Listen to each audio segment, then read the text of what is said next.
Hello, everyone, and welcome back. Today's episode dives into the recent Netflix documentary, Trust Me, The False Prophet, which explores the FLDS polygamous cult. Now, today I'm just feeling a little bit of a headache, a little bit under the weather. I have a freaking red spot on my neck that hasn't gone away all morning. But here we are. I really wanted to hop in on this video and create it for you guys and really explore all this documentary has to offer. And if you're new here, hi, my name is Anna Rose. This is Chase and Theory, a space where we unpack true crime stories with intention.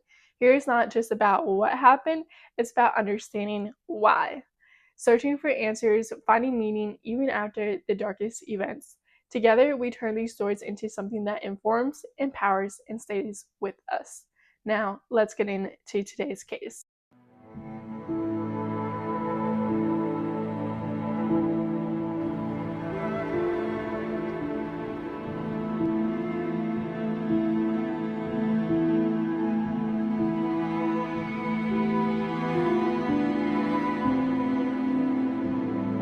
FLDS stands for the Fundamentalist Church of Jesus Christ of Latter-day Saints.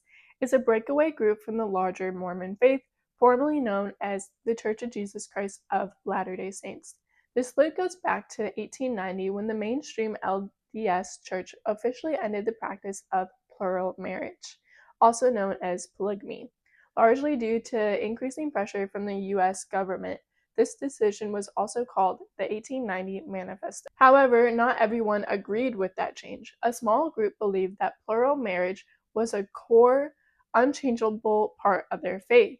Because of that, they separated from the main church and continued practicing it in secret at first. Over time, those groups evolved into what is now known as FLDS. Today, the FLDS is considered a fundamentalist sect, meaning they follow stricter, more traditional interpretations of the early Mormon teachings, especially when it comes to marriage and authority within the church. FLDS communities are primarily based in a few locations, Colorado City and Haledale. These two towns sit right on the Arizona and Utah border and are often referred to together as a shared community. What makes these communities especially significant is how isolated they've historically been, both geographically and socially. That separation made it easier for the church leadership to limit outside influence, tightly control information, and maintain authority over members' daily lives. If you're an apostate, then you can't live among the priesthood people. I mean, none of your friends can talk to you anymore. Nobody can talk to you anymore. Basically have to move away. Does it mean that you'll go to hell? Yeah, basically. I mean, it's just not a good person. If you're an apostate, you can't have your salvation. I mean, you just lose everything, basically. Warren Jeffs is one of the most infamous figures connected to the FLDS. His leadership and control he had over his followers became a center of widespread criminal investigation. Warren Jeffs was born in 1955 and is the son of Rulon Jeffs, a former leader or prophet of the FLDS. After his father's death in 2002, Warren took over as the church's prophet, meaning his followers believed he spoke directly to God, for God, and had ultimate authority over every aspect of their lives. Once in charge, Jeffs tightened control over the community in extreme ways. In FLDS beliefs, the prophet determines who marries whom. So Jeffs reassigned wives and children at will, often separating families. I want to please our prophet, personally. The prophet is the one man on earth that speaks to God and gets all revelations from God concerning the world and especially his group of people. I need to follow the rules of the church in order to get to heaven. No camping, no fishing, no picnicking, no playing, no holidays. It's just a lot of work. He also dictated strict rules around behavior, dress, education, and communication with the outside world.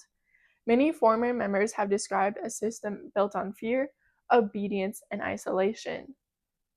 Questioning him wasn't just discouraged, it was often seen as disobeying God. Jeffs became the focus of a major criminal investigation due to allegations of child abuse and forced marriages. He arranged marriages between adult men and underage girls, some of them as young as 12 to 14 years old. In 2006, he was placed on the FBI's most wanted list and later captured after being on the run. His case has gained national attention. In 2011, Jess was convicted in San Angelo on multiple counts of sexual assault of minors. He was sentenced to life in prison plus additional years, meaning he will never be released. After Warren Jeffs was sentenced to life in prison in 2011, many people assumed the FLDS would collapse without him, but that didn't fully happen. Instead, what followed was a complicated mix of continued control. Even behind bars, Jeffs continued to lead. He sent out written messages, often called revelations, that followers believed were directly from God. For many devoted members, his imprisonment was seen as a test of faith, not a reason to question him. Some still obey his instructions to this day. In the years after his conviction, Jess was actually imposing harder rules. Communication with outsiders became more restricted, and daily life grew more rigid. Families were still being controlled, marriages were still being dictated, and loyalty to him remained the center expectation. FLDS communities, especially in Colorado City and Haledale, began to struggle financially. Many businesses were tied to the church, and when leadership became unstable, so did people's livelihoods.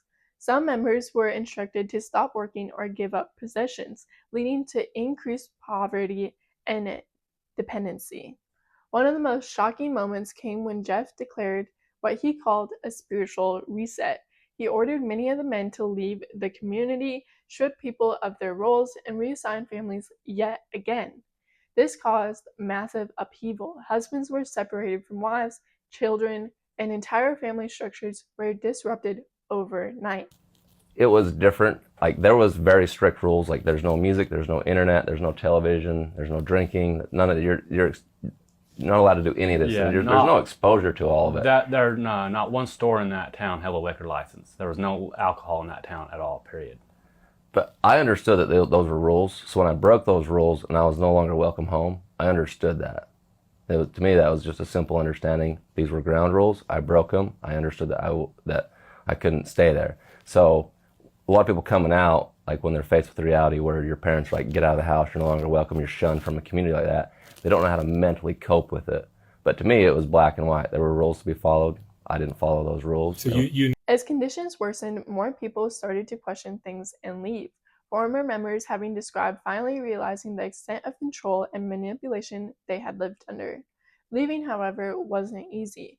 Many of them had no formal education, no money, and no support from the outside world. Authorities increased pressure on FLDS-controlled areas, especially after the 2008 raid on the Yearning of Zion Ranch in El Dorado. Over time, control of property and local government in places like Colorado City and Haledale began to shift away from FLDS leadership, opening the door for former members and outsiders to move in. Now the FLDS is fractured. Some followers remain deeply loyal to Jeffs and continue to follow his teachings. Others have left and are speaking out about the abuse and control. The once tightly controlled towns are now slowly becoming more open and integrated with the outside world. For many former followers, the aftermath has been about rebuilding, from trauma, lost education, and broken families. For those still inside, the influence of Warren Jeffs hasn't fully disappeared, even from the prison cell. His imprisonment didn't end the story, it just changed it. One of the most important pieces is that people are born into it. They're taught outsiders are dangerous. Leaving means losing family, losing community, and losing their identity. So even harmful situations can feel normal from the outside. That's when Samuel Bateman comes into the story and what this documentary on Netflix is about. Samuel Bateman was originally a member of the FLDS, and like many men in his community, spent years living under the authority of Warren Jeffs. But after Jeffs was imprisoned, the structure that once held everything tightly together began to weaken. Leadership became less centralized, and some followers started interpreting Jeffs' teachings on their own. At the time, Bateman didn't stand out, By most accounts, he was seen as an older man who seemed lost, especially after his divorce. He wasn't viewed as influential or powerful. Like I stated, his first marriage fell apart, ending in divorce. In FLDS culture, divorce can carry significant social and emotional weight, especially for men who are expected to maintain stable family units within the system. After the separation, Bateman lost not only his family structure, but also a sense of identity and standing within the community. Following the divorce, he became increasingly isolated. Former followers and accounts from the documentary describe him as withdrawn and struggling to find direction. This period is often viewed as a turning point, where he was no longer seen as a stable family man within the community, but rather someone disconnected and uncertain. Now, I want you to hold on to those thoughts about Samuel while we discuss another individual. Christine Marine was raised in the mainstream Mormon faith and later entered a marriage with a man who claimed to be a prophet. Over time, she remained in that relationship for years, believing in his spiritual authority and following his direction. Eventually, she began seeing a pattern of control and manipulation behind his behavior. What she once believed was divine guidance started to feel harmful. That realization became a turning point. She left the relationship and chose to rebuild her life. Decided if this man was a prophet, I was going to be completely obedient. I had to do what he said or risk my soul. After leaving, Christine pursued education to better understand control, religious manipulation, and the psychological impact of high-controlled groups. Her studies helped her make sense of her own experience and gave her the tools to process what she had lived through. She and her current husband eventually relocated to Colorado City. They weren't members of the FLDS or any similar religious group, but they were familiar with the people in the area and eventually opened a grocery store there, which brought them into regular contact with the community. Over time, Christine began to notice something that didn't fit within FLDS norms. Bateman had a young wife, which stood out because in the traditional FLDS structure, marriages are typically arranged and approved by the prophet, which was Warren Jeffs. In that system, individual members aren't supposed to make or validate any of those kinds of decisions on their own. That detail raised quiet concern because it suggested that Bateman was acting outside of the established authority structure, something that, in that environment, wasn't accepted. Bateman started positioning himself as someone who had insider understanding of religious teachings. Instead of immediately presenting himself as a leader, he spoke in religious language that felt similar to FLDS members, especially ideas about obedience, purity, and divine instruction. In environments like this, confidence framed as spiritual clarity can be very persuasive. He focused attention on people who were already vulnerable, those who were isolated, unsure, or disconnected from stable family structures. Rather than appearing powerful, he presented himself as someone offering direction and clarity. His small circle grew, he got more wives, and Bateman escalated his claims. He began saying he received personal revelations from God, an FLDS belief where prophetic authority is central. That kind of claims carry weight. It allowed him to bypass official structure and position himself as someone with spiritual legitimacy. From there, control didn't come through force at first. It came through obedience. Followers were encouraged to trust him as a spiritual guide, then gradually accept more personal control over their choices. Within FLDS ideology, marriages are not viewed as personal relationships, but as religious assignments controlled by leadership. Bateman began replicating that structure in his own circle. As his influence expanded, he began arranging relationships with young girls and women under the idea that these unions were spiritually directed. This wasn't about traditional dating or courtship, it was framed as obedience to divine will. Over that time, framing made it easier for him to gain compliance without open resistance. Also, side note, in FLDS culture at this time, no marriages or smeks or any forms of affection was allowed, so Samuel was claiming that he was a new prophet, and all these young girls and women were excited because they were conditioned and already raised to see marriage and motherhood as their religious purpose. Whew, I just had a sneezing attack, so I probably look a little crazy. but we're gonna jump right back into it. As Samuel's influence began to grow, Christine Marie started to take notice.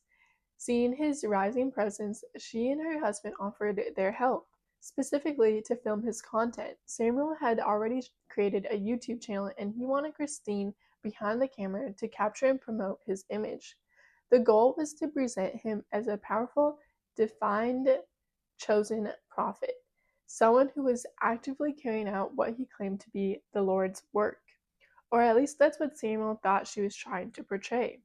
Christine had other intentions. You go, girl. She wanted to film Samuel so that she had documentation that he was trying to marry and have physical acts with underage children and be able to give this documentation to the police. Oh my god, what is happening to my voice? Christine would go to Samuel and his wife's house, on hikes and in car rides to film. She quickly met some of Samuel's followers, 3 men who were deeply rooted in FLDS teachings and became key figures in Samuel Bateman's rise. Each of them had multiple daughters, and under Bateman's influence, they essentially handed them over to him for marriage. We have these 3 guys as Maroney Johnson, Laydell Bistel Jr., and Torrance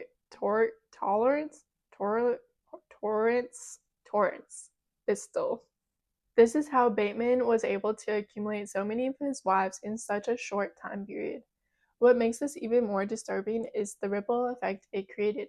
Many of these girls didn't just become sister wives in the traditional sense, but they actually married alongside their own biological sisters. After months of filming, Samuel offered Christine and her husband to ride around town. It was during that drive that Samuel Bateman openly admitted to breaking the law. At that point, everything shifted. Christine and her husband were no longer just speculating, they had heard it directly from him. But a confession alone wasn't enough.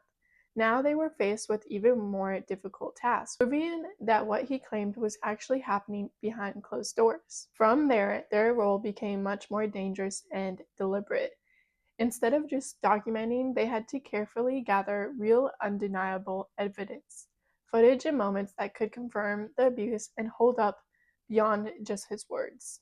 After nearly a year of filming and waiting for something concrete, Christine and her husband were looking for more undeniable evidence. During that time, she started noticing patterns, especially one of Maroney Johnson's wives beginning to show up at her home more frequently. Her name was Eliza. Those reported visits became an important turning point because they created opportunities for private conversations and closer observation.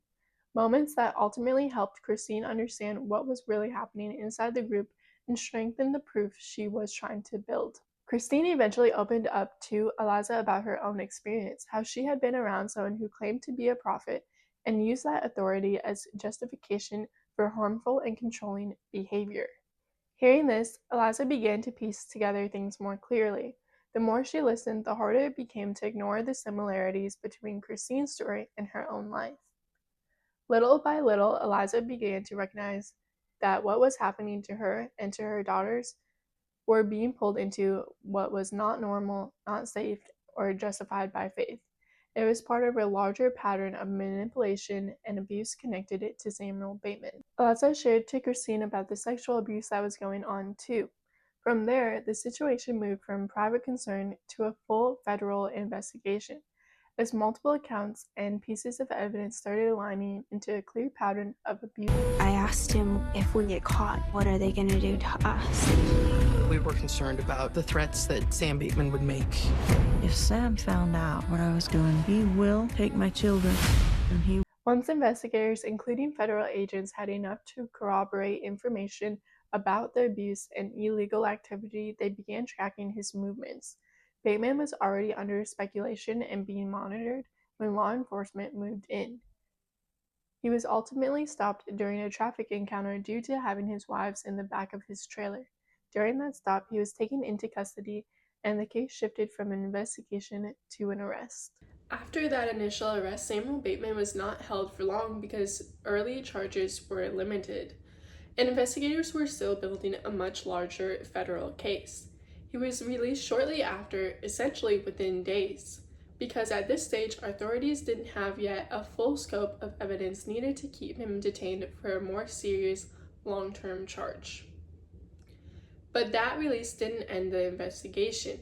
Instead, it led to a more intense federal push. As more survivors' testimony, digital evidence, and collaboration came in, the case was strengthened significantly. When federal and local investigators moved in, they arrived at his residence with a warrant and surrounded the property to prevent anyone from leaving or evidence being destroyed. Officers then entered the home and took him into custody without a prolonged struggle. Inside, agents also secured the scene, separating individuals present and beginning immediate checks for digital devices, documents, and anything tied to the investigation. The focus was both on safely detaining Bateman and preserving evidence connected to the broader case. From there, he was formally arrested and transported for processing, while the investigation into his network and followers continued to expand.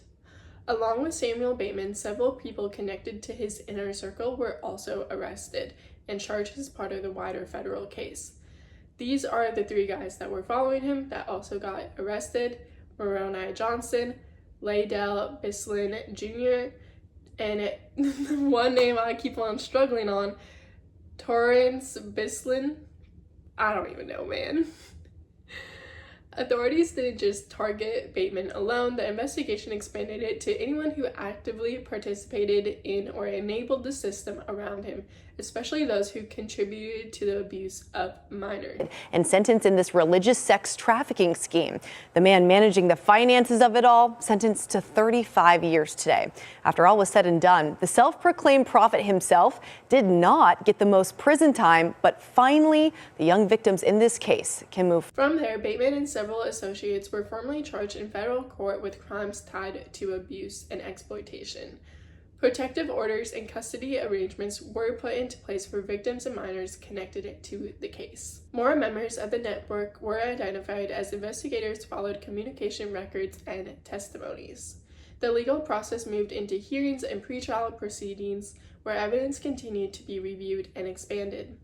At this stage, the situation shifted fully from investigation to long-term prosecution, with the focus on building a case strong enough to secure convictions against anyone involved. Main charges included sex trafficking of minors, conspiracy to commit sex trafficking, coercion, I struggle to say that word, and enticement of minors, transporting minors for illegal sexual activity, and related offenses tied to running coercive religion-based group. Which brings into the question, how long could he be locked up for? Because these are federal sex trafficking charges involving minors, the potential penalties are extreme and severe. Each minor trafficking count can carry decades in prison. Some charges can add up to life imprisonment. Sentencing depends on plea deals, conviction counts, and federal sentencing guidelines. At the time of the reporting, his exact final sentence wasn't fully said in the documentary because of the contents, and the case involved ongoing proceedings and multiple defendants. Most of his wives were identified as victims of coercion, and abuse, not voluntary participants. Many were removed from his influence and placed into protective custody or safe housing. Survivors were interviewed by investigators as part of the federal case. Family members and social services were brought in to help relocate and support them.